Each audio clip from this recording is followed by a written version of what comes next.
പ്രധാനപ്പെട്ട ഒരു വാർത്തയിലേക്ക് പോകാം. വടകരയിൽ സ്ഥാനാർത്ഥിയെ കണ്ടെത്താനാകാതെ വഴിമുട്ടി കോൺഗ്രസ് സ്ഥാനാർത്ഥി പ്രഖ്യാപനം വീണ്ടും പാളി. വടകരയിൽ മത്സരിക്കണമെന്ന ഹൈക്കമാൻഡ് ആവശ്യം മുല്ലപ്പള്ളി തള്ളി. ദുർബല സ്ഥാനാർത്ഥികളെ നിർത്തരുതെന്നാവശ്യപ്പെട്ട് മലബാറിലെ UDF നേതാക്കൾ ഹൈക്കമാൻഡിനെ സമീപിച്ചു. വയനാട് വേണമെന്ന ഉമ്മൻചാണ്ടിയുടെ ആവശ്യത്തിൽ പ്രതിഷേധിച്ച് രമേശ് ചെന്നിത്തല ദില്ലി ചർച്ചകളിൽ നിന്ന് ഇറങ്ങിപ്പോയി. ടി സിദ്ദിഖിനെ സ്ഥാനാർത്ഥിയാക്കണമെന്ന എ ഗ്രൂപ്പിന്റെ നിർബന്ധത്തിന് ഐ ഗ്രൂപ്പ് വഴങ്ങി. സ്ഥാനാർത്ഥി പ്രഖ്യാപനം ഇന്നും ഇല്ല. ആറ്റിങ്ങൽ, ആലപ്പുഴ, വടകര, വയനാട് സീറ്റുകളിലെ ചർച്ച നാടകീയ സംഭവവികാസങ്ങൾക്കാണ് ദില്ലിയിൽ ഇടയാക്കിയത്.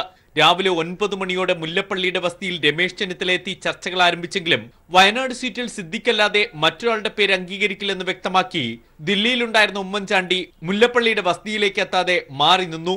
ഏറെ നിർബന്ധങ്ങൾക്കൊടുവിൽ 2 മണിക്കൂറിന് ശേഷം എത്തിയ ഉമ്മൻചാണ്ടി നേതാക്കൾക്ക് നേരെ പൊട്ടിത്തെറിച്ചു. എ ഗ്രൂപ്പിന് വയനാട് വേണം. അനുനയ നീക്കങ്ങൾ പാളിയതോടെ പ്രതിഷേധമറിയിച്ച രമേശ് ചെന്നിത്തല യോഗത്തിൽ നിന്നും ഇറങ്ങിപ്പോയി. മണിക്കൂറുകൾക്കുള്ളിൽ കേരളത്തിലേക്ക് മടങ്ങുകയും ചെയ്തു. പിന്നീട് AICC ആസ്ഥാനത്തെത്തിയ ഉമ്മൻചാണ്ടിയും മുല്ലപ്പള്ളിയും വയനാട് സീറ്റ് എ ഗ്രൂപ്പിന് നൽകി ലിസ്റ്റ് തയ്യാറാക്കി. ആറ്റിങ്ങലിൽ അടൂർ പ്രകാശ്, ആലപ്പുഴയിൽ ഷാനിമോൾ ഉസ്മാൻ, വയനാട് ടി സിദ്ദിഖ്, വടകര പ്രവീൺ കുമാർ എന്നിവരുടെ പേരിന് പ്രാമുഖ്യം നൽകുന്ന ലിസ്റ്റ് മുല്ലപ്പള്ളി മുഗൾ വാസ്നിക്കിന് കൈമാറി. ഇതറിഞ്ഞ മലബാർ മേഖലയിലെ നേതാക്കൾ വടകരയിലെ ദുർബല സ്ഥാനാർത്ഥിക്കെതിരെ ഹൈക്കമാൻഡിന് പരാതിയുമായി രംഗത്തെത്തി. ഫാക്സ് മുഖേനയും മറ്റും സന്ദേശങ്ങൾ നൽകിയ UDF സ്ഥാനാർത്ഥികളും മുല്ലപ്പള്ളി മത്സരിക്കണമെന്നാവശ്യപ്പെട്ടു. VM സുധീരനും മുല്ലപ്പള്ളിയെ വിളിച്ച് മത്സരിക്കണമെന്നും ബാക്കിയെല്ലാ സ്ഥാനാർത്ഥികളും ദുർബലരാണെന്നും അറിയിച്ചു. പക്ഷേ KPCC അധ്യക്ഷൻ വഴങ്ങിയില്ല. മുഗൾ വാസ്നിക് ഫോണിൽ ബന്ധപ്പെട്ട് മുല്ലപ്പള്ളിയെ മത്സരിക്കണമെന്നാവശ്യപ്പെട്ടെങ്കിലും അദ്ദേഹം തയ്യാറായില്ല. വടകരയിൽ മത്സരിക്കാനില്ല.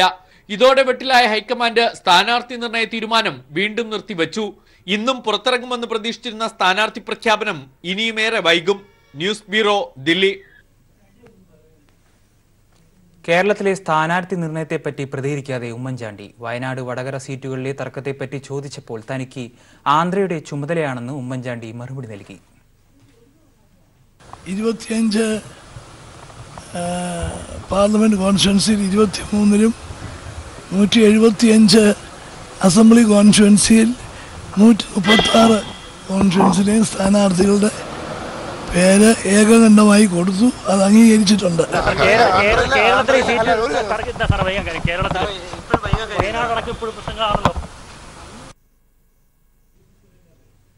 BJP സ്ഥാനാർത്ഥി പട്ടിക ഇന്ന്. പ്രമുഖ നേതാക്കൾ പട്ടികയിലില്ലെങ്കിൽ പൊട്ടിത്തെറി ഉറപ്പാണ്. ആറ്റിങ്ങലിൽ K സുരേന്ദ്രനും അൽഫോൺസ് കണ്ണന്താനം കൊല്ലത്തും പരിഗണിക്കപ്പെടുന്നു. പത്തനംതിട്ട കിട്ടാത്തിൽ ഇരുവരും കടുത്ത പ്രതിഷേധത്തിലാണ്. സംസ്ഥാന നേതൃത്വം കേന്ദ്ര നേതൃത്വത്തിന് സമർപ്പിച്ച പട്ടിക ഗ്രൂപ്പ് വ്യക്തി താൽപര്യങ്ങൾ പരിഗണിച്ചാണെന്ന വിമർശനവും ശക്തമാണ്. പത്തനംതിട്ട സീറ്റിനായി പിടിവലി. ഇഷ്ട സീറ്റില്ലെങ്കിൽ മത്സരിക്കില്ലെന്ന് നേതാക്കളുടെ കടുംപിടുത്തം. പാർട്ടിയിൽ പൊട്ടിത്തെറി ഉണ്ടാകാൻ വഴിയൊരുക്കുന്ന ആശങ്കകൾ സജീവമായി തുടരവെയാണ് സ്ഥാനാർത്ഥി പട്ടിക വരാനിരിക്കുന്നത്. അൽഫോൺസ് കണ്ണന്താനത്തിനും K സുരേന്ദ്രനും പത്തനംതിട്ട സീറ്റിലാണ് കണ്ണ്. എന്നാൽ ഇരുവരും യഥാക്രമം കൊല്ലം, ആറ്റിങ്ങൽ എന്നീ മണ്ഡലങ്ങളിലേക്കാണ് പരിഗണിക്കപ്പെടുന്നത്. പത്തനംതിട്ടയിൽ സംസ്ഥാന അധ്യക്ഷൻ PS ശ്രീധരൻപിള്ളയ്ക്കാണ് മേൽക്കൈ. തൃശൂരിന് പിന്നാലെ പത്തനംതിട്ടയും കിട്ടില്ലെന്നായതോടെ കടുത്ത പ്രതിഷേധത്തിലാണ് K സുരേന്ദ്രൻ. രണ്ടിൽ ഏതെങ്കിലും ഒരു സീറ്റ് കിട്ടിയില്ലെങ്കിൽ മത്സരിക്കാനില്ലെന്ന് സുരേന്ദ്രൻ വ്യക്തമാക്കി കഴിഞ്ഞു. പത്തനംതിട്ടയില്ലെങ്കിൽ മത്സരിക്കില്ലെന്ന് അൽഫോൺസ് കണ്ണന്താനം കേന്ദ്ര നേതൃത്വത്തെ അറിയിച്ചിട്ടുണ്ട്. പക്ഷേ K സുരേന്ദ്രന്റെ കാര്യത്തിൽ കേന്ദ്ര നേതൃത്വത്തിന്റെ ഇടപെടൽ തള്ളാനാവില്ല. തൃശൂരിൽ BDJS അധ്യക്ഷൻ തുഷാർ വെള്ളാപ്പള്ളി മത്സരിക്കും.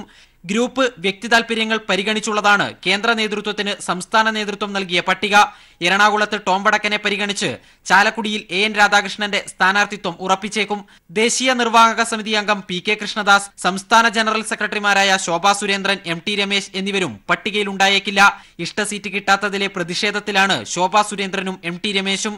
കേന്ദ്ര നേതൃത്വത്തിന് സംസ്ഥാന നേതൃത്വം നൽകിയ പട്ടിക പാർലമെന്ററി ബോർഡ് പരിശോധിക്കും. തുടർന്നാണ് പ്രഖ്യാപനമുണ്ടാവുക. News bureau, Delhi. തുഷാർ വെള്ളാപ്പള്ളി തൃശൂരിൽ മത്സരിച്ചാൽ എതിർത്ത് തോൽപ്പിക്കുമെന്ന് BDJS ഡെമോക്രാറ്റിക് നേതാക്കൾ വാർത്താസമ്മേളനത്തിൽ അറിയിച്ചു. വിജയ സാധ്യതയുള്ള മുന്നണിക്ക് വോട്ട് ചെയ്യുമെന്ന് BDJS ഭാരവാഹികൾ വാർത്താസമ്മേളനത്തിൽ പറഞ്ഞു. BDJS പ്രൈവറ്റ് ലിമിറ്റഡ് കമ്പനിയാണെന്നും തുഷാർ വെള്ളാപ്പള്ളി തിരഞ്ഞെടുപ്പിൽ മത്സരിച്ചാൽ തോൽപ്പിക്കാൻ എന്തു മാർഗവും സ്വീകരിക്കുമെന്നും BDJS ഡെമോക്രാറ്റിക് നേതാക്കൾ വാർത്താസമ്മേളനത്തിൽ അറിയിച്ചു. മത്സരിക്കുന്നതുകൊണ്ട് ഞങ്ങൾ ചലഞ്ചായി ഏറ്റെടുത്തുകൊണ്ട് തുഷാറിനെ പരമാവധി തോൽപ്പിക്കാൻ വേണ്ടി അവിടെ ആര് ജയിക്കും എന്നുള്ളത് മനസ്സിലാക്കിയവരെ സഹായിക്കാൻ വേണ്ടിയാണ് നിങ്ങൾ തീരുമാനം. ഇവരാർക്കും BDJSന്റെ ബൈല കണ്ടിട്ടില്ല. ഇവിടെ ഇരിക്കുന്ന ആരെങ്കിലും BDJSന്റെ ഭാരവാഹികളാണ് ഈ ഇരിക്കുന്നത്. അതിന്റെ ബൈലയും കണ്ടിട്ടില്ല, ആരെയും കണ്ടിട്ടില്ല. ആര് മുഖം കറുപ്പിച്ച് സംസാരിക്കുന്നു, ആര് ചോദ്യം ചോദിക്കുന്നു, അവൻ വെളിയിൽ പോകും. ഇത് SNDP യോഗത്തിൽ നടന്നു വരുന്ന ഒരു ചിട്ടവട്ടമാണ്. അതേ ചിട്ടവട്ടം തന്നെയാണ് BDJS നടന്നു വന്നത്. അതുകൊണ്ടാണ് BDJSൽ വന്ന മറ്റ് സമുദായ സംഘടനകളെല്ലാം BDJSന് വിട്ടുപോയി. അക്കീരമൺ ഭട്ടതിരി, കാളിദാസ ഭട്ടതിരിപ്പാട് ഉൾപ്പെടെയുള്ള ആൾക്കാർ ഇന്ന് പുറത്തുപോയതാണ് ഒറ്റുകൊണ്ടിരിക്കുകയാണ്. BDJSൽ കുടുംബവാഴ്ചയാണുള്ളത്. പാർട്ടിക്ക് രജിസ്ട്രേഷൻ ഉണ്ടോ എന്ന് പോലും സംശയമുണ്ട്. പാർട്ടിയുടെ ഭരണഘടന നേതാക്കൾ പോലും കണ്ടിട്ടില്ല. BDJSനുള്ളിൽ ജനാധിപത്യം നഷ്ടപ്പെട്ടതിനാലാണ് പുതിയ പാർട്ടിക്ക് രൂപം നൽകിയതെന്ന് BDJS democratic chairman Choodal G Nirmalan, general convener Thathimoodu Sudheendran എന്നിവർ വാർത്താസമ്മേളനത്തിൽ പറഞ്ഞു. News bureau, Thiruvananthapuram. ഗോവയിൽ ഡോക്ടർ പ്രമോദ് സാവന്ത് മുഖ്യമന്ത്രിയായി സത്യപ്രതിജ്ഞ ചെയ്തു. ഒരു ദിവസം നീണ്ടുനിന്ന അനിശ്ചിതത്വങ്ങൾക്കൊടുവിലാണ് ഗോവയിൽ ചിത്രം വ്യക്തമായത്. പ്രമോദ് സാവന്തിനെ തീരുമാനിച്ചതിനു ശേഷവും ഘടകകക്ഷികളുടെ അവകാശവാദങ്ങൾ നടപടികൾ വീണ്ടും വൈകിപ്പിച്ചു. പരീക്കർ മുഖ്യമന്ത്രിയായിരുന്നപ്പോൾ സ്പീക്കറായിരുന്നു പ്രമോദ് സാവന്ത്. ചാഞ്ചാടി നിൽക്കുന്ന ഗോവ രാഷ്ട്രീയത്തിന്റെ അമരത്തെത്തുമ്പോൾ ഈ യുവനേതാവിന് മുന്നിൽ വെല്ലുവിളികൾ നിരവധിയാണ്.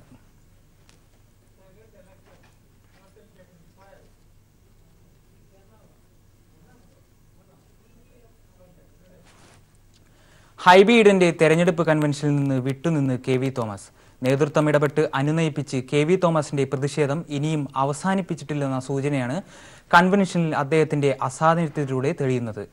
ഉദ്ഘാടകനായി രമേശ് ചെന്നിത്തലയെയാണ് നിശ്ചയിച്ചിരിക്കുന്നതെങ്കിലും സ്ഥാനാർത്ഥി നിർണയ തർക്കം തുടരുന്നതിനാൽ K മുരളീധരനാണ് കൺവെൻഷൻ ഉദ്ഘാടനം ചെയ്തത്. എറണാകുളത്ത് നടന്ന ഹൈബി ഈഡന്റെ തെരഞ്ഞെടുപ്പ് കൺവെൻഷനിൽ UDFലെ ഒട്ടുമിക്ക നേതാക്കൾ പങ്കെടുത്തെങ്കിലും KV തോമസ് പങ്കെടുത്തില്ല. നിരവധി തവണ എറണാകുളം മണ്ഡലത്തെ പ്രതിനിധാനം ചെയ്താൽ തന്നെ ഇക്കുറി മാറ്റിയതിലുള്ള പ്രതിഷേധമാണ് KV തോമസിന്റെ അസാന്നിധ്യം വ്യക്തമാക്കുന്നത്. ജില്ലയിലെ കോൺഗ്രസ് MLAമാരുടെ നിരന്തര ആവശ്യത്തെ തുടർന്നാണ് നേതൃത്വം ഇത്തവണ KV തോമസിന് സീറ്റ് നിഷേധിച്ചത്. ഹൈബി ഈഡന് പിന്തുണ നൽകുമെന്ന് KV തോമസ് പ്രഖ്യാപിച്ചെങ്കിലും കൺവെൻഷനിൽ നിന്ന് അദ്ദേഹം വിട്ടുനിന്നത് കോൺഗ്രസിന് ആശങ്ക സൃഷ്ടിക്കുന്നുണ്ട്. രമേശ് ചെന്നിത്തലയാണ് കൺവെൻഷൻ ഉദ്ഘാടനം ചെയ്യാൻ മുൻപ് തീരുമാനിച്ചിരുന്നതെങ്കിലും ദില്ലിയിൽ സ്ഥാനാർത്ഥി നിർണയത്തിലെ തർക്കങ്ങൾ തുടരുന്നതിനാൽ മുരളീധരനെ ഉദ്ഘാടകനാക്കുകയായിരുന്നു. സ്മൃതി ഇറാനിയോട് പ്രധാനമന്ത്രിക്ക് ഒരു പ്രത്യേക സ്നേഹമുണ്ട്. ഞാൻ അതിനെക്കുറിച്ച് ഈ വേദിയിൽ പറയുന്നു.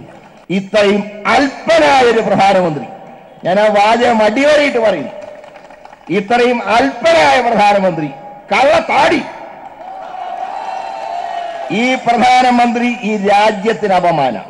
ഇതിനിടെ ദില്ലിയിൽ നടന്ന സ്ഥാനാർത്ഥി നിർണയത്തിലെ തർക്കങ്ങളെ തുടർന്ന് അതൃപ്തിയോടെ കൊച്ചിയിലെത്തിയ ചെന്നിത്തല കൺവെൻഷനിൽ പങ്കെടുക്കാതെ പൊന്നാനിയിലേക്ക് തിരിച്ചു.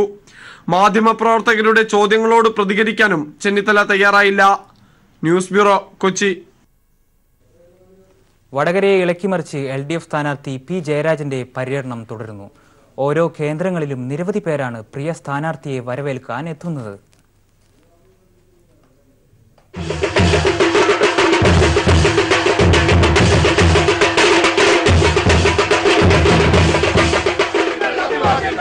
വടകര മണ്ഡലത്തിൽ ആവേശത്തിരയിളക്കിയാണ് P ജയരാജന്റെ സ്ഥാനാർത്ഥി പര്യടനം തുടരുന്നത്. ബാൻമേളകളോടെയും മുദ്രാവാക്യം വിളികളോടെയുമാണ് ഓരോ കേന്ദ്രത്തിലും വോട്ടർമാർ സ്ഥാനാർത്ഥിയെ വരവേൽക്കുന്നത്.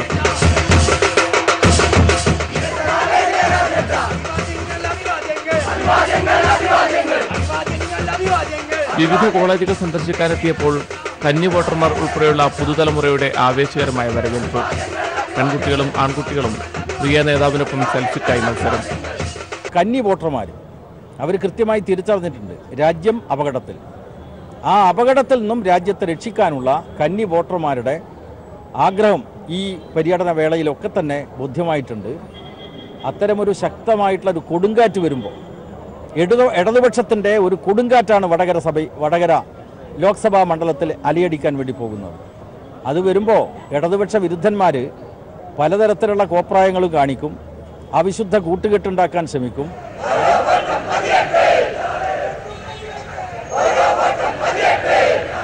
വൈകിട്ട് വൻ ജനസഞ്ചയത്തിന്റെ അകമ്പടിയോടെ നഗരത്തെ ഇളക്കിമറിച്ച റോഡ് ഷോയും. ഗ്രാമനഗര വ്യത്യാസമില്ലാതെ കടത്തനാടൻ മണ്ണ് P ജയരാജന് ആവേശോജ്വലമായ സ്വീകരണമാണ്, വരവേൽപ്പാണ് നൽകിക്കൊണ്ടിരിക്കുന്നത്. വടകരയിൽ നിന്നും ക്യാമറമാൻ ഇക്ബാൽ വട്ടംകുളത്തിനൊപ്പം PV കുട്ടൻ.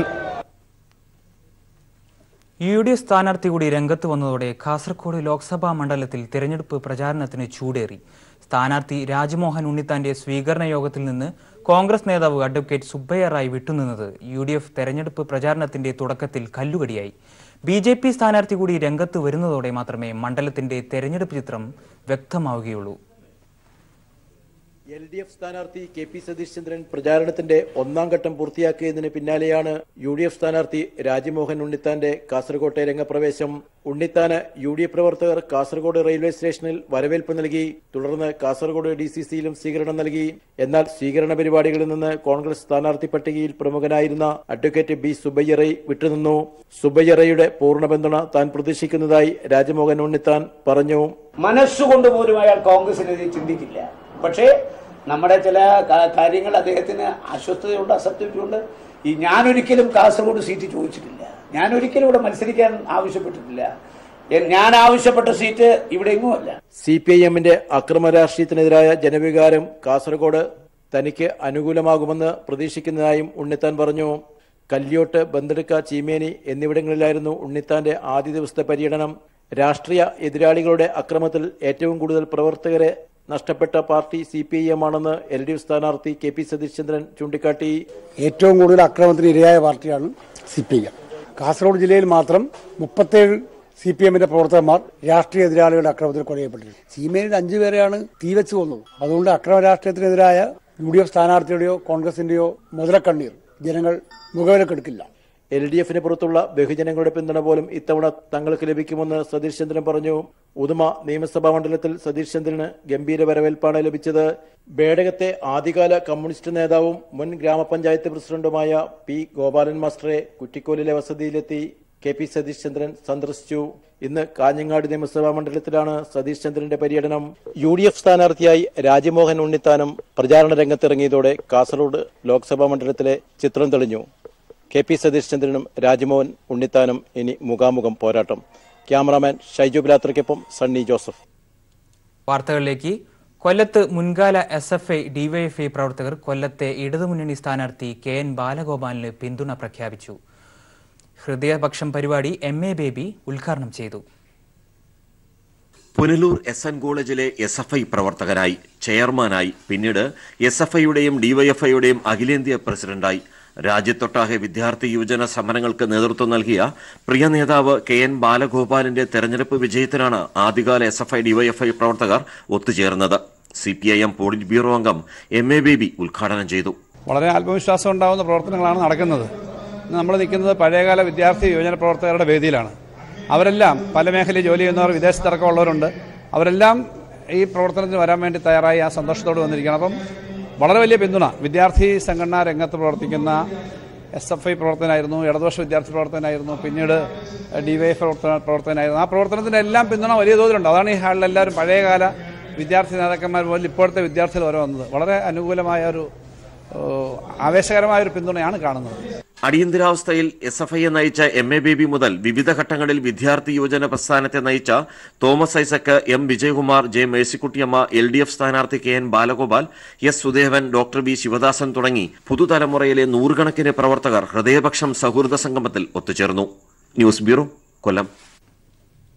തെരഞ്ഞെടുപ്പ് പ്രചാരണത്തിന് കൊഴുപ്പേകാൻ പരടി ഗാനങ്ങൾ എത്തിത്തുടങ്ങി. ഇടുക്കി മണ്ഡലത്തിലെ ഇടത് സ്ഥാനാർത്ഥി അഡ്വക്കേറ്റ് ജോയ്സ് ജോർജിന് വോട്ട് അഭ്യർത്ഥിച്ചുള്ള ഗാനങ്ങൾ പുറത്തിറങ്ങി. ഹിറ്റ് പാട്ടുകൾക്ക് പാരടിയൊരുക്കി സ്ഥാനാർത്ഥികളുടെ പ്രചാരണത്തിന് മിഴിവേകുകയാണ് തൊടുപുഴ വണ്ണപ്പുറം സ്വദേശി കരീമും സുഹൃത്തുക്കളും. ഇന്നാട്ടിൽ മലമേട്ടിൽ മുന്നേറ്റത്തിൻ തേരിൽ വീണ്ടും വോട്ടേകും ഈ ജോയ്സ് ജോർജിനായി. നാടെങ്ങും കാണും മുന്നേറ്റം, നേട്ടത്തിൻ താരത്തിളക്കം.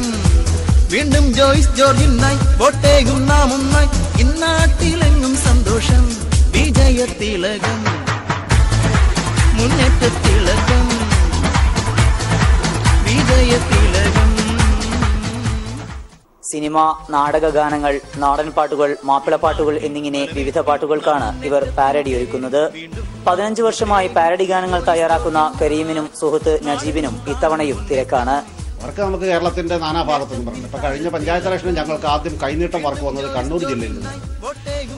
അപ്പോൾ ഈ തവണ ഞങ്ങൾക്ക് ഇപ്പൊ ആദ്യം വർക്ക് വന്നത് സ്വന്തം മണ്ഡലമായ ഇടുക്കി മണ്ഡലത്തിലെ ജോയ്സ് ജോർജിന്റെ വർക്കാണ് നമുക്ക് ഈ തവണ ആദ്യം കിട്ടിയത്. പക്ഷെ പലരും വിളിച്ചു, വർക്ക് ബുക്ക് ചെയ്തിട്ടുണ്ട്. അടുത്ത ദിവസം മലപ്പുറം ജില്ലയിൽ നിന്ന് 2-3 പേര് വരും എന്ന് പറഞ്ഞു. ആലപ്പുഴ ജില്ലയിൽ നിന്ന് വിളിച്ചായിരുന്നു. UDF സ്ഥാനാർത്ഥികൾക്ക് വേണ്ടിയും ഇവർ പാട്ടൊരുക്കുന്നുണ്ട്. സ്ഥാനാർത്ഥി പ്രഖ്യാപനം വൈകിയതിനാൽ പാട്ടുകൾ തയ്യാറാകുന്നതേയുള്ളൂ. News bureau, Idukki. Pathanamthitta parliament മണ്ഡലത്തിലെ LDF കേന്ദ്ര തെരഞ്ഞെടുപ്പ് കമ്മിറ്റി ഓഫീസ് തുറന്നു. CPIM സംസ്ഥാന സെക്രട്ടേറിയറ്റ് അംഗം KJ തോമസ് ഓഫീസ് ഉദ്ഘാടനം ചെയ്തു. കേരളത്തിൽ ഇടതു തരംഗമാണെന്നും പത്തനംതിട്ട പാർലമെന്റ് മണ്ഡലത്തിലെ ഇടതുമുന്നണി സ്ഥാനാർത്ഥി വീണ ജോർജ് വൻ ഭൂരിപക്ഷത്തോടെ ജയിക്കുമെന്നും KJ തോമസ് പറഞ്ഞു. ചടങ്ങിൽ CPIM സംസ്ഥാന കമ്മിറ്റി അംഗം അഡ്വക്കേറ്റ് K അനന്തഗോപൻ, CPM ജില്ലാ സെക്രട്ടറി KP ഉദയഭാനു, MLA-മാരായ രാജു എബ്രഹാം, മാത്യു T തോമസ് തുടങ്ങിയവരും സന്നിഹിതരായി.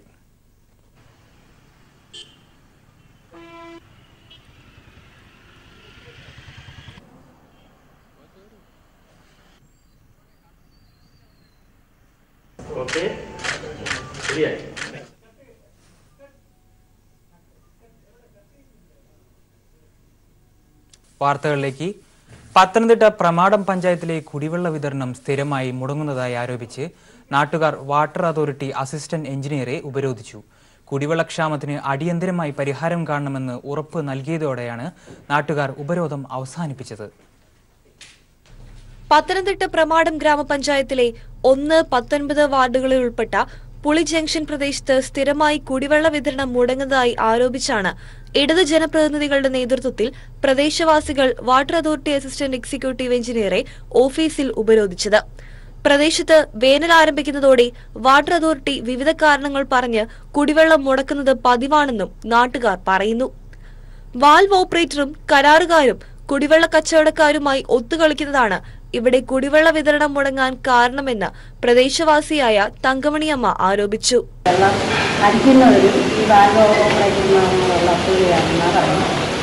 അങ്ങനെ ഞങ്ങൾക്ക് വെള്ളം കിട്ടാതായത് മാസങ്ങളായി. ഞങ്ങൾ പ്രായമായവരും എല്ലാവരും കൂടെ ഞങ്ങൾ വെള്ളത്തിന് വേണ്ടി അടുത്തുള്ള കിണറ്റിൽ പോയി ആ കിണറ്റിൽ വെള്ളമെല്ലാം പറ്റി. വൻ വില കൊടുത്ത് വെള്ളം വാങ്ങേണ്ട അവസ്ഥയാണ് പ്രദേശത്തുള്ളതെന്നും സ്വകാര്യ വ്യക്തികൾ കിണറുകളിലേക്കും മറ്റും പൈപ്പിട്ട് വെള്ളം ഒഴുക്കുന്നതും ഉയർന്ന പ്രദേശങ്ങളിൽ വെള്ളം കിട്ടാതാവാൻ കാരണമാകുന്നുണ്ടെന്നും നാട്ടുകാർ ആരോപിക്കുന്നു. 500 രൂപയ്ക്കൊക്കെ വെള്ളം വാങ്ങിച്ചു കഴിഞ്ഞാൽ 2-3 ദിവസം മാത്രമാണ് വെള്ളം ഉപയോഗിക്കാൻ പറ്റുന്നത്. വാൽവ് ഓപ്പറേറ്ററെ പറ്റിയും വാട്ടർ അതോറിറ്റിയുടെ മെയിന്റനൻസ് കരാറുകാരെ പറ്റിയാണ് ഏറെ പരാതികൾ ഉയർന്നത്. പരാതികൾ ഉടൻ പരിഹരിക്കാമെന്ന് ഉറപ്പ് നൽകിയതോടെയാണ് നാട്ടുകാർ ഉപരോധം അവസാനിപ്പിച്ചത്. News bureau, Pathanamthitta.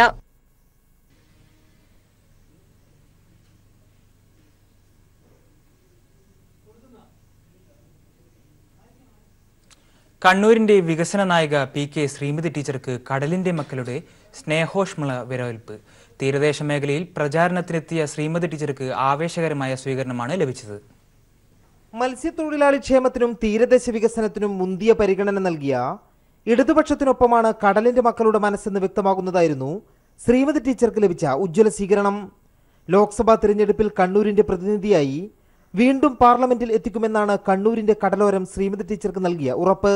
തീരദേശ ജനതയ്ക്കായി MP എന്ന നിലയിൽ ശ്രീമതി ടീച്ചർ കഴിഞ്ഞ 5 വർഷം നടത്തിയ ഇടപെടലുകൾക്കുള്ള അംഗീകാരം കൂടിയായിരുന്നു കണ്ണൂർ ആയിക്കരയിൽ ലഭിച്ച ഹൃദ്യമായ വരവേൽപ്പ്. അവരെ വളരെ സന്തോഷത്തോടുകൂടി ഞങ്ങളെ സ്വീകരിച്ചു. അതിലെനിക്ക് വളരെയധികം നന്ദിയുണ്ട് അവരോട്. വളരെ സന്തോഷത്തോടെ ഒരു മുടക്കൂലാണ്. വിൽപ്പന നടക്കുമ്പോൾ പോലും ആ വിൽപ്പന നടക്കുന്നത് തടസ്സപ്പെടുന്നുണ്ടല്ലോ എന്നുള്ളൊരു മനസ്സേ അവർക്കില്ല. വളരെ സന്തോഷം, നല്ല സന്തോഷം നിറഞ്ഞ മുഖത്തോടെയാണ് എല്ലാവരും സ്വീകരിച്ചിട്ടുള്ളത്. കേരളത്തിലെ മത്സ്യമേഖലയിൽ പണിയെടുക്കുന്ന നമ്മുടെ സഹോദരങ്ങളുടെ ആർജവവും ധൈര്യവും തൻ്റെടവും പരസ്പര സ്നേഹവും മനുഷ്യ സ്നേഹവും എത്ര വാക്കുകൾ കൊണ്ട് വിലമതിക്കാൻ കഴിയാത്ത ഒന്നാണത്. നമ്മളത് കണ്ടതാണ്. എനിക്ക് ഇപ്പോഴിവിടെ അനുഭവപ്പെട്ടു. മഹാപ്രളയത്തിൽ നിന്നും കേരളത്തെ കൈപിടിച്ചുയർത്തിയ കടലിന്റെ മക്കൾ ശ്രീമതി ടീച്ചറുടെ വിജയത്തിനായി രംഗത്തിറങ്ങുമെന്ന് പ്രഖ്യാപിച്ചു.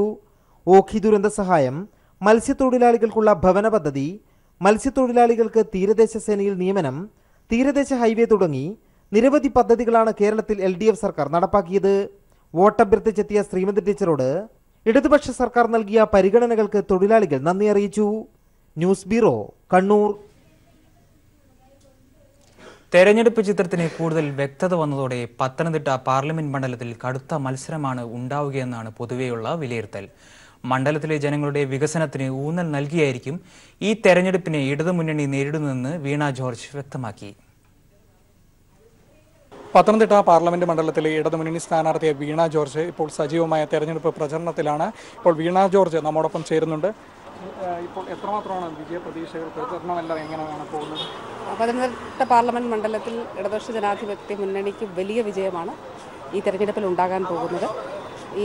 ഈ മണ്ഡലത്തെ സംബന്ധിച്ചിടത്തോളം ഇടതുപക്ഷ ജനാധിപത്യ മുന്നണി മുന്നോട്ട് വയ്ക്കുന്ന എല്ലാ വിഷയങ്ങൾ, വികസന വിഷയങ്ങൾ തങ്ങളുടെ ആവശ്യങ്ങളാണ് എന്ന് ആളുകൾ ഇങ്ങോട്ട് വന്ന് പറയുന്ന അനുഭവമാണുള്ളത്. അപ്പോൾ ഇടതുപക്ഷ ജനാധിപത്യ മുന്നണിക്ക് ലഭിക്കുന്ന ഈ സ്വീകാര്യത നിശ്ചയമായിട്ടും മുന്നണിയുടെ ആത്മവിശ്വാസം വർദ്ധിപ്പിച്ചു.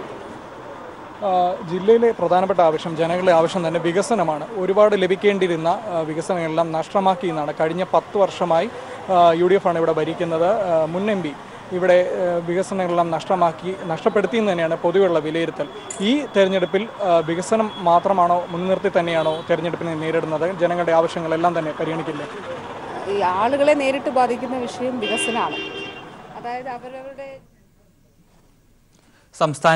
തലസ്ഥാനത്ത് ഇപ്പോൾ EMS അനുസ്മരണം നടക്കുകയാണ്. മുഖ്യമന്ത്രി പിണറായി വിജയൻ ഇപ്പോൾ അനുസ്മരണ വേളയിൽ എത്തിയിരിക്കുകയാണ്.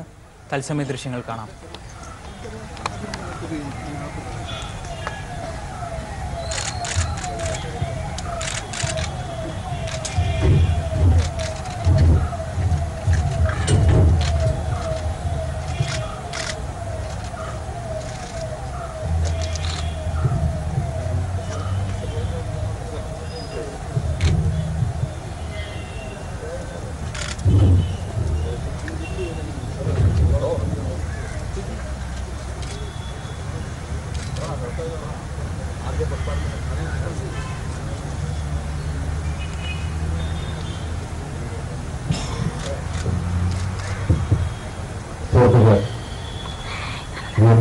അനുസ്മരണ പരിപാടികൾ ആരംഭിക്കുകയാണ്.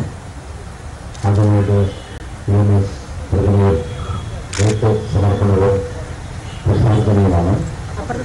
ബഹുമാനപ്പെട്ട മുഖ്യമന്ത്രി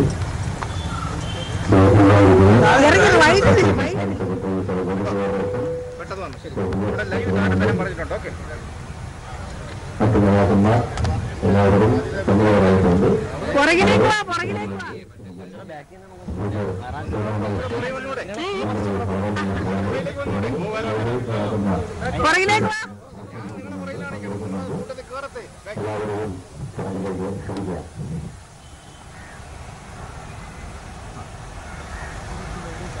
അപ്പുറ സൈഡിലൂടെ കൊടുക്കും. അപ്പുറ സൈഡ്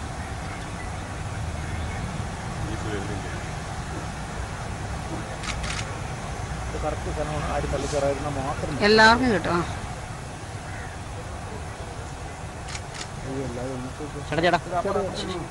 അപ്പുറത്തെ സൈഡിൽ നിൽക്കും.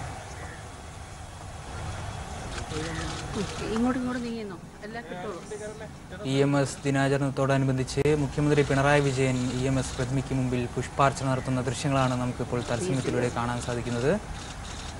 മറ്റ് CPM നേതാക്കളും പുഷ്പാർച്ചന നടത്തുന്നുണ്ട്. കോടിയേരി ബാലകൃഷ്ണൻ, VS അച്യുതാനന്ദൻ തുടങ്ങിയവരും പുഷ്പാർച്ചന നടത്തുന്നു.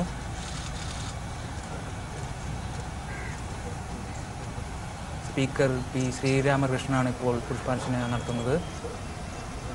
തലസ്ഥാനത്ത് നടക്കുന്ന EMS അനുസ്മരണ ചടങ്ങാണ്. തത്സമയ ദൃശ്യങ്ങളാണ് നമുക്കിപ്പോൾ കാണാൻ സാധിക്കുന്നത്.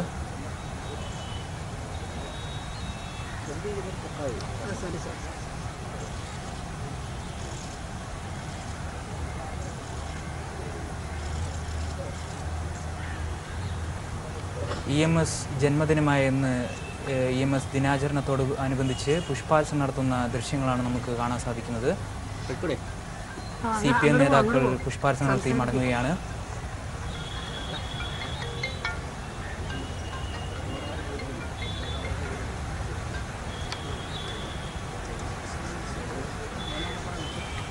കേരളത്തിലെ ആദ്യ മുഖ്യമന്ത്രിയായ EMSന്റെ ജന്മദിനമായ ഇന്ന്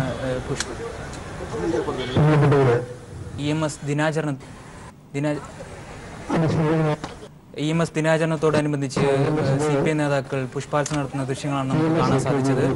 മുഖ്യമന്ത്രി പിണറായി വിജയൻ, കോടിയേരി ബാലകൃഷ്ണൻ തുടങ്ങിയ പുഷ്പാർച്ചന നടത്തി മടങ്ങുകയാണ്. മറ്റു CPM നേതാക്കളും ഇപ്പോൾ പുഷ്പാർച്ചന നടത്തുന്നുണ്ട്. അനുസ്മരണ പ്രഭാഷണം നടത്താൻ പാർട്ടിയുടെ സംസ്ഥാന സെക്രട്ടറി സഖാവ് കോടിയേരി ബാലകൃഷ്ണനെ ആദരവോളം ക്ഷണിക്കുന്നു.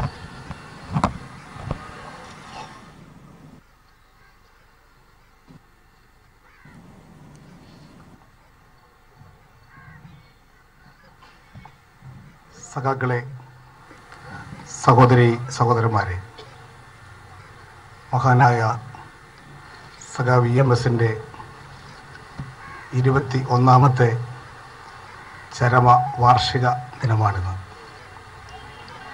രാജ്യം മുഴുവൻ ഇന്ന് ഈ ദിനം CPM പ്രവർത്തകന്മാർ അനുസ്മരണ ദിനമായി നടത്തുകയാണ്. കേരളത്തിൻ്റെ വിവിധ പ്രവർത്തനങ്ങൾക്ക് നേതൃത്വം കൊടുക്കുകയും ദേശീയതലത്തിൽ കമ്മ്യൂണിസ്റ്റ് ഇടതുപക്ഷ പ്രസ്ഥാനത്തെ വളർത്തിയെടുക്കാൻ ശ്രദ്ധേയമായ സംഭാവന നൽകുകയും ചെയ്ത ധീരനായ വിപ്ലവകാരിയായിരുന്നു സഖാവ് EMS.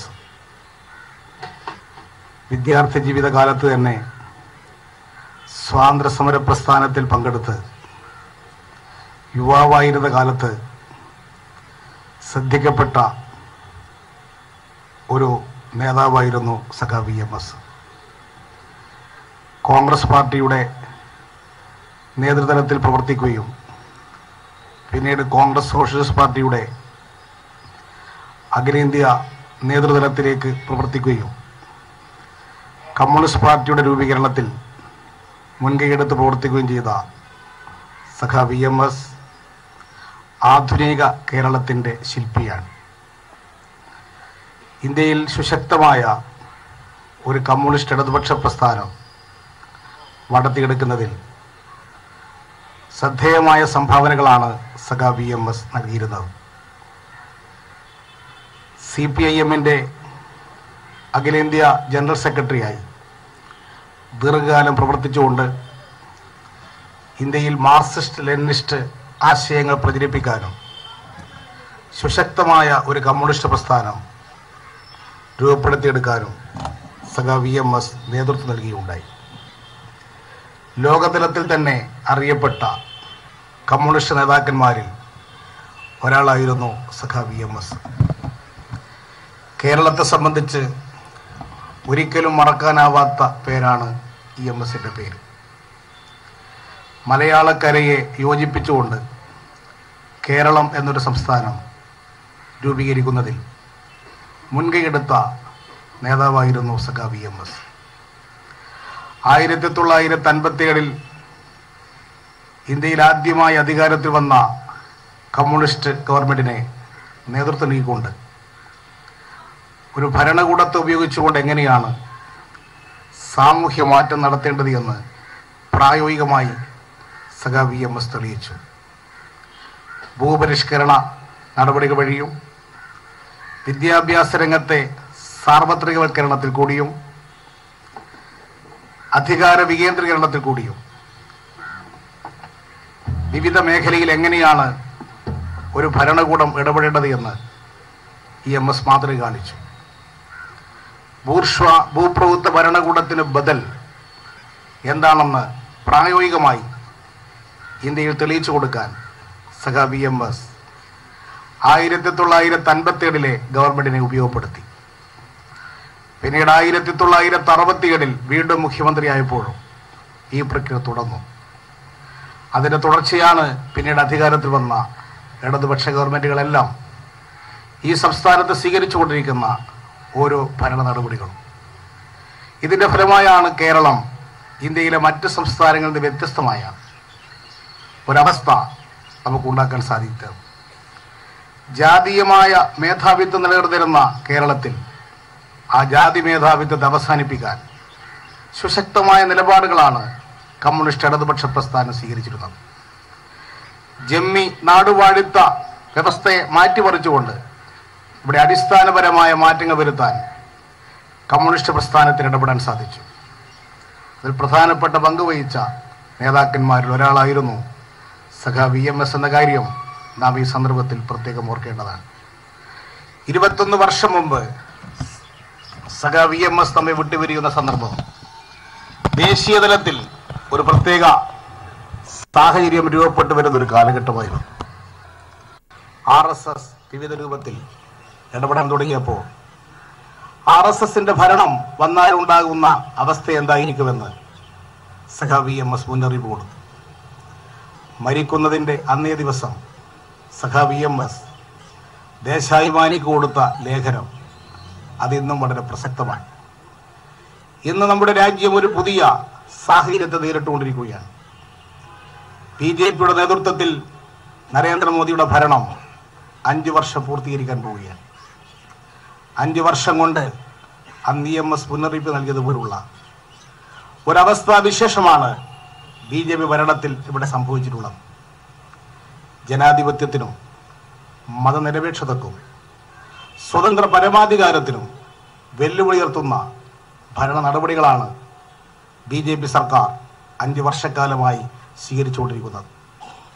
ഈ ഭരണം വീണ്ടും അധികാരത്തിൽ വരികയാണെങ്കിൽ അത് ജനാധിപത്യത്തിൻ്റെ അന്ത്യമായിരിക്കും. മതനിരപേക്ഷതയില്ലാത്ത രാഷ്ട്രമായി ഇന്ത്യ മാറും എന്ന മുന്നറിയിപ്പുകൾ ഇപ്പോൾ വന്നുകൊണ്ടിരിക്കുകയാണ്. അതിൻ്റെ ഏറ്റവും വലിയ തെളിവാണ് RSSകാരനായ BJP നേതാവ് സാക്ഷി മഹാരാജ് കഴിഞ്ഞ ദിവസം നടത്തിയിട്ടുള്ള പ്രസ്താവന. അദ്ദേഹം പരസ്യമായി പറഞ്ഞു, ഈ തെരഞ്ഞെടുപ്പിൽ BJP ജയിക്കും, മോദി പ്രധാനമന്ത്രിയാവും. മോദി പ്രധാനമന്ത്രിയായാൽ ഇന്ത്യയിലെ അവസാനത്തെ തെരഞ്ഞെടുപ്പായിരിക്കും ഈ തെരഞ്ഞെടുപ്പെന്ന് സാക്ഷി മഹാരാജ് സാക്ഷ്യപ്പെടുത്തി. അദ്ദേഹത്തിൻ്റെ പ്രസ്താവനയ്ക്കെതിരെ RSSോ BJPയോ ഒരു പ്രതികരണവും നടത്തിയതായി കാണുന്നില്ല. ഇത് RSSന്റെ കാഴ്ചപ്പാടാണ്. പാർലമെന്ററി ജനാധിപത്യം അംഗീകരിക്കാത്ത ഫാസിസ്റ്റ് രീതിയിൽ പ്രവർത്തിക്കുന്ന ഒരു സംഘടനയാണ് RSS. അവർ അവസരം പാർത്തിരിക്കുകയാണ്. ഇന്ത്യൻ ഭരണഘടന ഭേദഗതി ചെയ്യാൻ ആവശ്യമായ ഭൂരിപക്ഷം പാർലമെന്റിൽ ലഭ്യമായാൽ ജനാധിപത്യമില്ലാത്ത മതനിരപേക്ഷതയില്ലാത്ത രാഷ്ട്രമായി ഇന്ത്യ മാറും എന്ന മുന്നറിയിപ്പാണ് ഇതിൽ കൂടി പുറത്തു വന്നിരിക്കുന്നത്. ഈ സാഹചര്യത്തിൽ ജനാധിപത്യം രക്ഷിക്കണമെങ്കിൽ, മതനിരപേക്ഷത കാത്തു സൂക്ഷിക്കണമെങ്കിൽ ഇന്ന് കേന്ദ്രത്തിൽ അധികാരത്തിലുള്ള BJP സർക്കാർ അധികാരത്തിൽ പോകണം. BJP അധികാരത്തിൽ മാറ്റി എന്തെങ്കിലും തരത്തിലുള്ള ഒരു ഭരണം സ്ഥാപിച്ചതുകൊണ്ട് ഇന്നത്തെ പ്രശ്നങ്ങൾക്ക് പരിഹാരം കാണാൻ സാധിക്കുകയില്ല. BJPക്ക് ഒരു ബദൽ ഉണ്ടാക്കാൻ കോൺഗ്രസിന് സാധിക്കുകയില്ല. കോൺഗ്രസ് സ്വീകരിക്കുന്ന നയം BJPയുടെ അതേ ഉദാരവൽക്കരണ നയം തന്നെ കോൺഗ്രസ് മുന്നോട്ട് വെച്ചിരിക്കുകയാണ്. BJP രാമക്ഷേത്രം നിർമ്മിക്കുമെന്ന് വാഗ്ദാനം ചെയ്ത് ഉത്തരേന്ത്യൻ ഗ്രാമങ്ങളിൽ ഹിന്ദുത്വ വികാരം ഇളക്കിവിടുമ്പോൾ കോൺഗ്രസ് പറയുന്നു, ഞങ്ങൾ അധികാരത്തിൽ വന്നാൽ രാമക്ഷേത്രം നിർമ്മിച്ചു തരാമെന്ന്. ഇത് സ്വീകരിക്കുന്ന കോൺഗ്രസിന്റെ സമീപനം മൃദു വർഗീയ സമീപനം ഇത് രാജ്യത്തുണ്ടാക്കാൻ പോകുന്ന പ്രത്യാഘാതം എന്തായിരിക്കുമെന്ന് ജനങ്ങൾക്ക് മുന്നറിയിപ്പ് കൊടുക്കുന്നത് ഇന്ത്യയിലെ ഇടതുപക്ഷ പ്രസ്ഥാനമാണ്. ഗോവധ നിരോധനത്തിന്റെ പേരിൽ രാജ്യത്താകെ RSS കലാപമുണ്ടാക്കാൻ ശ്രമിക്കുന്നു.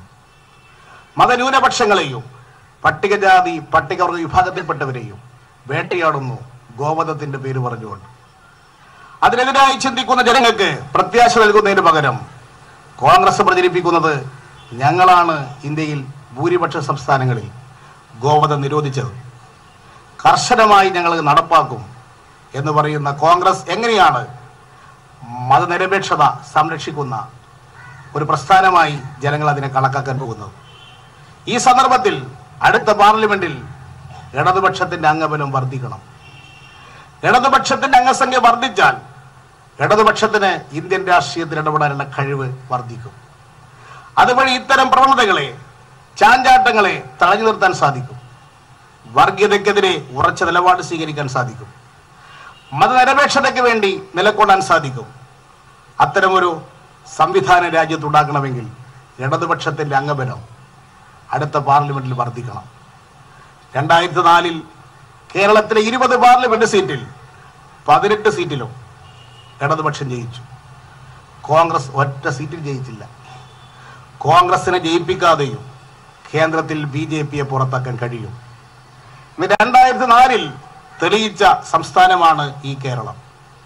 ആ 2004 പോലുള്ള ഒരു തെരഞ്ഞെടുപ്പ് ഫലം ഉണ്ടാക്കാൻ ഈ 2019 ഇന്ത്യയിലെ ജനങ്ങൾ തയ്യാറെടുത്തുകൊണ്ടിരിക്കുകയാണ്. ആ തെരഞ്ഞെടുപ്പിൽ തിരുവനന്തപുരം പാർലമെന്റ് സീറ്റിലും ആറ്റിങ്ങൽ പാർലമെന്റ് സീറ്റിലും ഇടതുപക്ഷ മുന്നണി വൻ ഭൂരിപക്ഷത്തോടെയാണ് ജനങ്ങൾ വിജയിപ്പിച്ചത്. കേരളത്തിലുടനീളം ഒരു ഇടതുപക്ഷ തരംഗമായിരുന്നു 2004 ഉണ്ടായത്. ഈ 2019 കേരളത്തിൽ ഒരിടതുപക്ഷ തരംഗം ഉണ്ടാക്കാനുള്ള രാഷ്ട്രീയ സാഹചര്യമാണ് വളർന്നു വന്നുകൊണ്ടിരിക്കുന്നത്. ഐക്യജനാധിപത്യ മുന്നണി തകർന്നിരിക്കുകയാണ്. സംഘടനാപരമായും രാഷ്ട്രീയമായും UDF തകർന്നിരിക്കുകയാണ്. ഇത്തരമൊരു മുന്നണിക്ക് എങ്ങനെ ജനങ്ങളെ നയിക്കാൻ സാധിക്കും? ഒരു പാർലമെന്റ് സീറ്റിലെ സ്ഥാനാർത്ഥികളെ തീരുമാനിക്കാൻ പോലും സാധിക്കാത്ത കോൺഗ്രസ് എങ്ങനെ ഇന്ത്യയെ നയിക്കും? ഈ കോൺഗ്രസിനെ ജനങ്ങൾക്ക് എങ്ങനെ വിശ്വസിക്കാൻ സാധിക്കും? BJP മുന്നണിയും കേരളത്തിൽ തമ്മിലടിച്ചുകൊണ്ടിരിക്കുകയാണ്. ഈ രണ്ട് മുന്നണികളും തകർച്ച നേരിടുമ്പോൾ ജനപക്ഷത്ത് ഇതുകൊണ്ട് പ്രവർത്തിക്കുന്ന പ്രസ്ഥാനം ഇടതുപക്ഷ പ്രസ്ഥാനമാണ് എന്ന് തെളിയിച്ചു കഴിഞ്ഞിരിക്കുകയാണ്. ഇടതുപക്ഷ ജനാധിപത്യ മുന്നണിയുടെ 20 സ്ഥാനാർത്ഥികളും കേരളത്തിലെ 20 മണ്ഡലങ്ങളിൽ നിറഞ്ഞു നിന്ന് പ്രവർത്തിക്കുകയാണ്. വളരെയേറെ പ്രതീക്ഷയോടുകൂടിയാണ് ജനങ്ങൾ ഇടതുപക്ഷത്തെ ഈ തെരഞ്ഞെടുപ്പിൽ നോക്കിക്കാണുന്നത്. 3 വർഷം പൂർത്തീകരിക്കാൻ പോകുന്ന പിണറായി വിജയൻ സർക്കാർ ചെയ്തിട്ടുള്ള ജനക്ഷേമകരമായ പ്രവർത്തനങ്ങൾ ജനങ്ങളിൽ വളരെയധികം മതിപ്പുളവാക്കിയിരിക്കുകയാണ്. അധ്വാനിക്കുന്ന ജനവിഭാഗങ്ങൾ കോൺഗ്രസിനും BJPക്കും ബദൽ എന്താണെന്ന് അന്വേഷിക്കുന്നവർ കേരളത്തിലെ ഇടതുപക്ഷമാണ് നാളെ ഇന്ത്യക്ക് ബദൽ എന്ന് ചിന്തിക്കുന്ന അവസ്ഥ ദേശീയ രംഗത്തുണ്ടായിരിക്കുകയാണ്. ഇതിന്റെ പ്രതിഫലനം ഈ ലോക്സഭാ തിരഞ്ഞെടുപ്പിൽ ഉണ്ടാക്കാൻ നമുക്ക് സാധിക്കണം. അതിനുവേണ്ടി സഖാ VMSന്റെ ഈ ദിനത്തിൽ പ്രതിജ്ഞയെടുത്തുകൊണ്ട് എല്ലാ പാർട്ടി മെമ്പർമാരും ഇടതുപക്ഷ പ്രവർത്തകന്മാരും ആരും കാഴ്ചക്കാരായി നോക്കി നിൽക്കാതെ ഈ പോരാട്ടത്തിൽ പങ്കെടുത്ത്, ഈ തെരഞ്ഞെടുപ്പ് യുദ്ധത്തിൽ പങ്കെടുത്ത്, ഈ യുദ്ധത്തിലെ സേനാനികളായി മാറി ഈ പോരാട്ടത്തിൽ നമുക്ക് വിജയിക്കണം. അതിനുള്ള പ്രവർത്തനങ്ങളിലായിരിക്കണം ഇനി ഓരോ സഖാവും ഇടതുപക്ഷത്തെ സ്നേഹിക്കുന്നവരും ഈ പോരാട്ടത്തിൽ രംഗത്തിറങ്ങേണ്ടത്. സഖാ VMSന്റെ ദിനാചരണത്തിന്റെ ഭാഗമായി ഇന്ന് EMS അക്കാദമിയിൽ വിപുലമായ ഒരു പരിപാടി സംഘടിപ്പിച്ചിട്ടുണ്ട്. കേരളത്തിലെ കമ്മ്യൂണിസ്റ്റ് പാർട്ടിയുടെ ചരിത്രം, അതിൻ്റെ 1ാം വോള്യം തൃശ്ശൂരിൽ വെച്ച് നടന്ന പാർട്ടി സംസ്ഥാന സമ്മേളനത്തിൽ വെച്ച് പ്രകാശനം ചെയ്യുകയുണ്ടായി. 2ഉം 3ഉം വോള്യം അതിൻ്റെ പ്രവർത്തനങ്ങൾ പൂർത്തിയായി കഴിഞ്ഞിട്ടുണ്ട്. ഇന്ന് EMS അക്കാദമി നടക്കുന്ന ചടങ്ങിൽ വെച്ച് 2ാമത്തെയും 3ാമത്തെയും വോള്യത്തിൻ്റെ പ്രകാശനം സഖാവ് പിണറായി വിജയൻ, സഖാവ് VS അച്യുതാനന്ദൻ നൽകിക്കൊണ്ട് പ്രകാശനം നിർവഹിക്കുന്നതായിരിക്കും. കേരളത്തിലെ കമ്മ്യൂണിസ്റ്റ് പാർട്ടിയുടെ ചരിത്രം 1964 വരെയുള്ള ഘട്ടം പ്രതിപാദിക്കുന്ന വിധത്തിലുള്ള 3 വോള്യങ്ങളാണ് ഇപ്പോൾ തയ്യാറാക്കപ്പെട്ടിട്ടുള്ളത്. ഈ പാർട്ടിയുടെ ചരിത്രത്തിൽ ഏറ്റവും വലിയ സംഭാവന ചെയ്ത നേതാവായിരുന്നു സഖാ VMS. ആ EMSന്റെ സ്മരണ പുതുക്കുന്ന ദിനത്തിൽ തന്നെ അത്തരത്തിൽ കേരളത്തിലെ പാർട്ടിയുടെ ചരിത്രം സംബന്ധിച്ചുള്ള ഗ്രന്ഥം പുറത്തു കൊണ്ടുവരാൻ സാധിച്ചതിൽ വളരെയധികം അഭിമാനമുണ്ട്. അത്തരം ഒരു ചടങ്ങിലേക്ക് നിങ്ങളെല്ലാവരെയും ഞാൻ EMS അക്കാദമിയിലേക്ക് ക്ഷണിക്കുന്നു.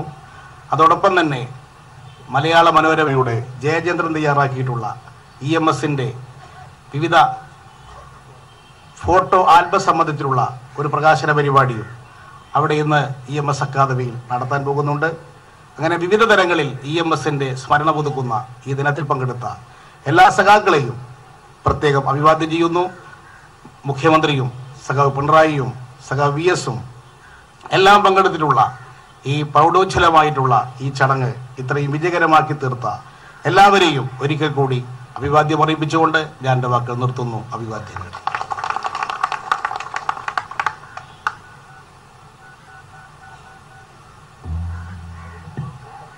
അനുസ്മരണ യോഗത്തിൽ പങ്കെടുത്തിട്ടുള്ള നമ്മുടെ ബഹുമാന്യനായ മുഖ്യമന്ത്രി പിണറായി വിജയൻ, പ്രിയപ്പെട്ട VS, അനുസ്മരണ പ്രഭാഷണം നടത്തിയ പാർട്ടി സംസ്ഥാന സെക്രട്ടറി കോടിയേരി ബാലകൃഷ്ണൻ, ബഹുമാന്യനായ സ്പീക്കർ കടകംപള്ളി സുരേന്ദ്രൻ, തിരുവനന്തപുരം പാർലമെന്റ് സ്ഥാനാർത്ഥി C ദിവാകരൻ, ആറ്റിങ്ങൽ പാർലമെന്റ് സ്ഥാനാർത്ഥി സമ്പത്ത്, ഈ വേദിയിൽ പങ്കെടുത്തിട്ടുള്ള എല്ലാ സഖാക്കൾക്കും പ്രവർത്തകർക്കും, EMSന്റെ കുടുംബാംഗങ്ങൾ, രാധചേച്ചി തുടങ്ങിയ മുഴുവൻ സഖാക്കൾക്കും പ്രവർത്തകർക്കും ജില്ലാ കമ്മിറ്റിയുടെ പേരിൽ നന്ദി രേഖപ്പെടുത്തിക്കൊണ്ട് നിർത്തുന്നു. അഭിവാദ്യങ്ങൾ.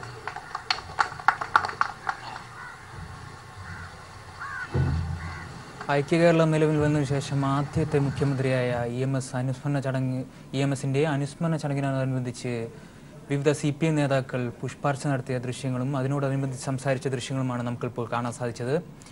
വാർത്തകളിലേക്ക്. ജീൻസും ടീഷർട്ടും ധരിച്ച് ന്യൂജൻ ലുക്കിൽ വോട്ട് ചോദിക്കാനെത്തിയ സ്ഥാനാർത്ഥിയുണ്ട് വോട്ടർമാർക്കും കൗതുകം. മലപ്പുറത്തെ LDF സ്ഥാനാർത്ഥി VP സാനുവാണ് പതിവ് മുണ്ടും ഷർട്ടും ഒഴിവാക്കി ഫ്രീക്കനായി വോട്ട് ചോദിക്കാനെത്തിയത്.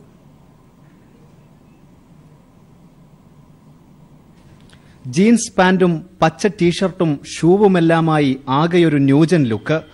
വോട്ട് ചോദിക്കാനിറങ്ങിയ സ്ഥാനാർത്ഥിയാണെന്ന് കണ്ടാലാരും പറയില്ല. മലപ്പുറത്തെ LDF സ്ഥാനാർത്ഥി VP സാനുവാണ് അത്ര പരിചിതമല്ലാത്ത കോസ്റ്റ്യൂമിൽ. ഡ്രസ്സിനെ കുറിച്ച് ചോദിച്ചപ്പോൾ അത്ര സിമ്പിളല്ലാത്ത രാഷ്ട്രീയം ചേർന്ന മറുപടി. മാറ്റി നിർത്തലുകൾക്കെതിരെയുള്ള ഒരു ഇതാണ് രാഷ്ട്രീയം എന്ന് പറയുന്നത്. മാറ്റി നിർത്തലുകൾക്കെതിരാണ്. ഇപ്പൊ എല്ലാവരും എക്സ്ക്ലൂഷനെ കുറിച്ചാണ് RSS സംഘപരിവാരം പറഞ്ഞുകൊണ്ടിരിക്കുന്നത്. ആ എക്സ്ക്ലൂഷനെ ഒഴിവാക്കിക്കൊണ്ട് ഇൻക്ലൂഷനാണ് നമുക്ക് വേണ്ടത്. ഉൾക്കൊള്ളലാണ്. ആ ഉൾക്കൊള്ളുക എന്ന് പറഞ്ഞാൽ എല്ലാം ഉൾക്കൊള്ളലാണ്. എല്ലാവരുടെ സംസ്കാരവും എല്ലാവരുടെ വസ്ത്രരീതിയും എല്ലാം, എല്ലാ ഭക്ഷണവും എന്തും ഉൾക്കൊള്ളുക എന്നുള്ളതാണ്. ആ നിലയിൽ ആണ് ഈ വസ്ത്രം ധരിക്കുന്നത്. എതിർ സ്ഥാനാർത്ഥിയുടെ കൊടിയുടെ നിറമാണല്ലോ കുപ്പായത്തിനെന്ന ചോദ്യത്തിനും സാനുവിന് മറുപടിയുണ്ട്. പച്ച വളരെ മനോഹരമായ കളറല്ലേ. ഇപ്പോൾ ഒരു പരിപാടിക്ക് നമ്മൾ കയറുന്നതിന് മുമ്പ് ഗ്രീൻ റൂമാണെന്നാണ് പറയുന്നത്. ആശുപത്രികളുടെ നിറം ഗ്രീനാണ്. പച്ച ഒരു മോശം നിറമൊന്നുമല്ല. പച്ച ഉപയോഗിക്കാൻ എന്താ പ്രശ്നം?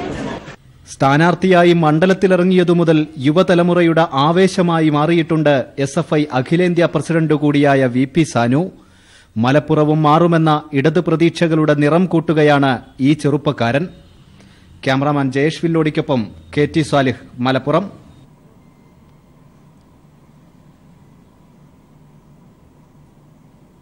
വാർത്തകളിലേക്ക്. സഭാതർക്കം പരിഹരിക്കാൻ മന്ത്രിസഭ ഉപസമിതിയുടെ മധ്യസ്ഥ ചർച്ച ഇന്ന്. ഓർത്തഡോക്സ് സഭ ചർച്ചയിൽ വിട്ടുനിൽക്കും. സുപ്രീം കോടതി വിധി നടപ്പാക്കാൻ ചർച്ചയുടെ ആവശ്യമില്ലെന്നാണ് ഓർത്തഡോക്സ് സഭയുടെ നിലപാട്. സർക്കാരിന്റെ സമവായ ശ്രമങ്ങളുമായി സഹകരിക്കുമെന്നും യാക്കോബായ സഭ അറിയിച്ചിട്ടുണ്ട്. EP ജയരാജൻ അധ്യക്ഷനായ ഉപസമിതിയിൽ E ചന്ദ്രശേഖരൻ, K കൃഷ്ണൻകുട്ടി, രാമചന്ദ്രൻ കടന്നപ്പള്ളി എന്നിവർ അംഗങ്ങളാണ്.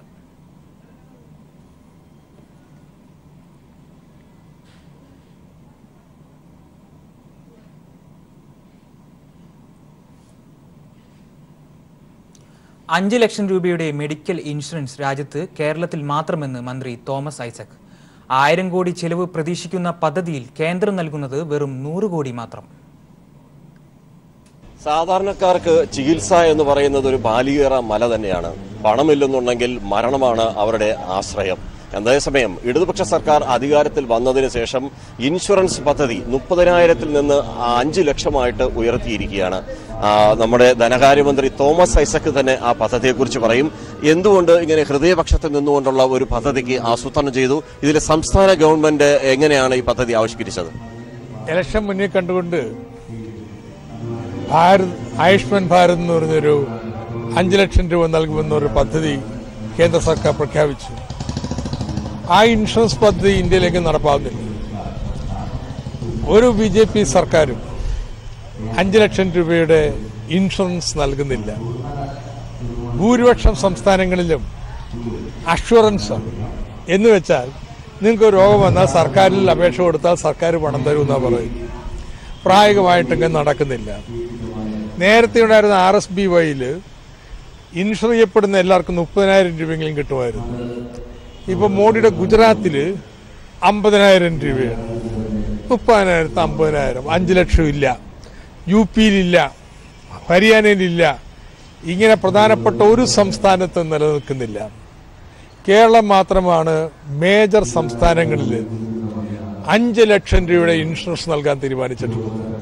എന്ന് വെച്ചാൽ നേരത്തെ 30,000 രൂപയുടെ ആനുകൂല്യം കിട്ടിക്കൊണ്ടിരുന്ന മുഴുവൻ ആളുകൾക്കും 5 ലക്ഷം രൂപയുടെ ആനുകൂല്യം ഇനിമേൽ ചികിത്സയ്ക്ക് മെയ് 1 മുതൽ കിട്ടും. ഇത് കേന്ദ്ര സർക്കാരിൻ്റെ ഒരു പണവും ഇതിലില്ല. 1000 കോടി രൂപയാണ് പ്രീമിയമായിട്ട് കേരള സർക്കാർ നൽകേണ്ടി വരുന്നത്.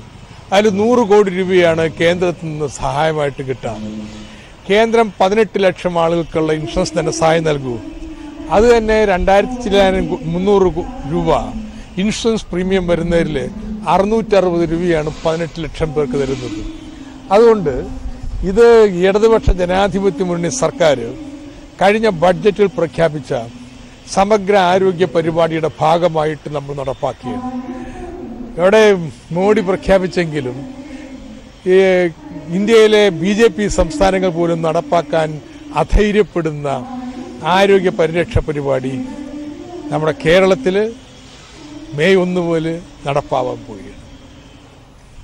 അതായത് പദ്ധതിക്ക് 1000 കോടി രൂപയാണ് ചെലവ് പ്രതീക്ഷിക്കുന്നത്. അതിൽ 100 കോടി മാത്രമാണ് കേന്ദ്രത്തിൻ്റേത്. 900 കോടി സംസ്ഥാന ഗവൺമെന്റ് ബാധ്യതയാണ്. പക്ഷേ പേരോ കേന്ദ്ര പദ്ധതിയെന്ന്. ക്യാമറമാൻ പ്രമോദ് പന്നിയോടിനൊപ്പം രാജ്കുമാർ. നക്ഷത്ര ആമയുമായി ഇടുക്കിയിൽ 5 പേർ വനംവകുപ്പ് ഉദ്യോഗസ്ഥരെ പിടിയിലായി. കട്ടപ്പന പഴയ ബസ് സ്റ്റാൻഡിലെ സ്വകാര്യ ലോഡ്ജിൽ വിൽപ്പന നടത്തുന്നതിനിടെയാണ് പ്രതികൾ പിടിയിലായത്. വനംവകുപ്പ് ഉദ്യോഗസ്ഥർക്ക് ലഭിച്ച രഹസ്യവിവരത്തിന്റെ അടിസ്ഥാനത്തിൽ നടത്തിയ പരിശോധനയിലാണ് നക്ഷത്ര ആമയുമായി പ്രതികൾ പിടിയിലായത്.